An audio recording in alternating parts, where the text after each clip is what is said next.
5 seconds to go. Sir, it is usual in all parliamentary systems of government for the President at the opening of a session to address both houses of parliament. It has been criticized as being merely a narration of facts which have happened during the past year.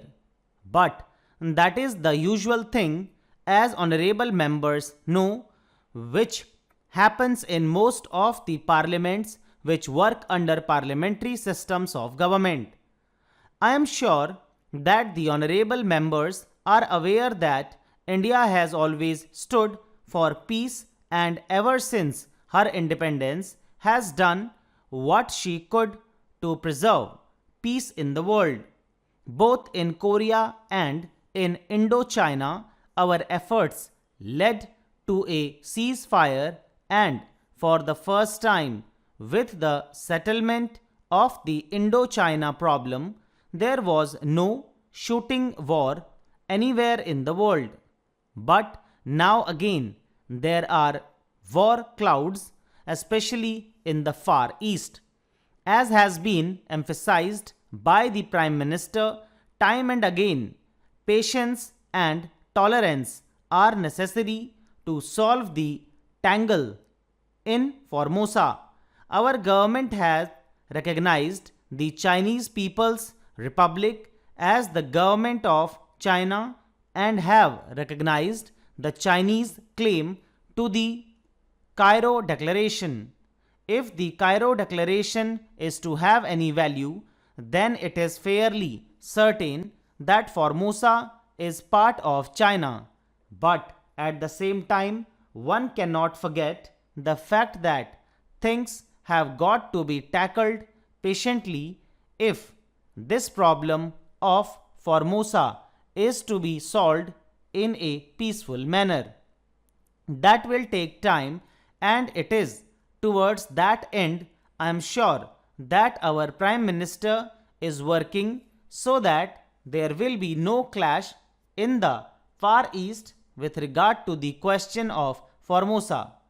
This has been prominently mentioned in the address of the President.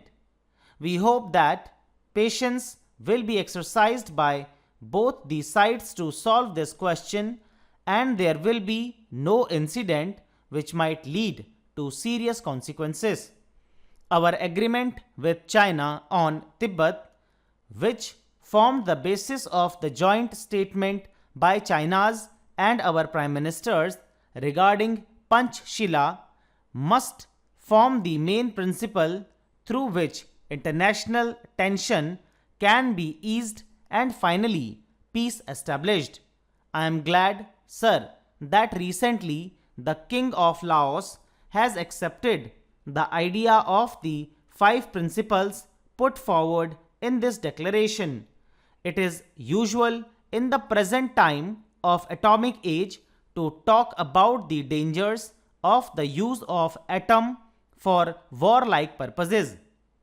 The question is whether the new instrument in the hands of men is going to be used for the benefit of humanity or for the destruction of humanity and human civilization as we know it today. Both the United States and the Union of Soviet Socialist Republics possess atomic weapons, and the United Kingdom government has now planned to manufacture hydrogen bombs for their security. As the Prime Minister has pointed out time and again, our country is not interested in the production of atomic weapons, but we are immensely interested in the use of atomic energy for peaceful purposes. There is no doubt whatever that in the interests of human civilization, these weapons should not only be banned but destroyed. The question is, who is going to take the risk? There have been appeals that as the USA was the first nation to manufacture these dangerous weapons and use them. Therefore, they should set an example by destroying the bombs in their possession. Stockpiling of atomic weapons would lead to a dangerous situation, and somebody therefore ought to make a start in the matter of the destruction of these weapons. If moral standards are to be the guiding factor, it will be a great help to humanity.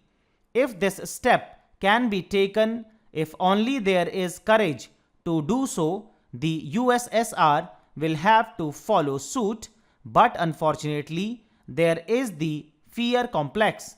Most nations want to protect themselves and want to guard themselves against any surprise attacks by the other side. So, the armaments race goes on. They forget that this mentality will eventually lead to war. They think that negotiations can take place only when one can speak from strength, but they forget that two can play at this game. So long as this view is held, the armament race will go on and tension must certainly increase. The conference, which meets in London in a few days' time on disarmament, I hope will find a solution. The complete banning of nuclear weapons must be the first step that any conference should strive at, and I hope that under proper international supervision this step will be taken. But connected with this is the question of the reduction of conventional armaments. There must be a realistic approach to this problem. The USSR today possesses so much strength that it should be the first to agree to reduce its land army in the interests of the good relations that should exist between nations. One hopes that it will understand this position and take steps to get this done.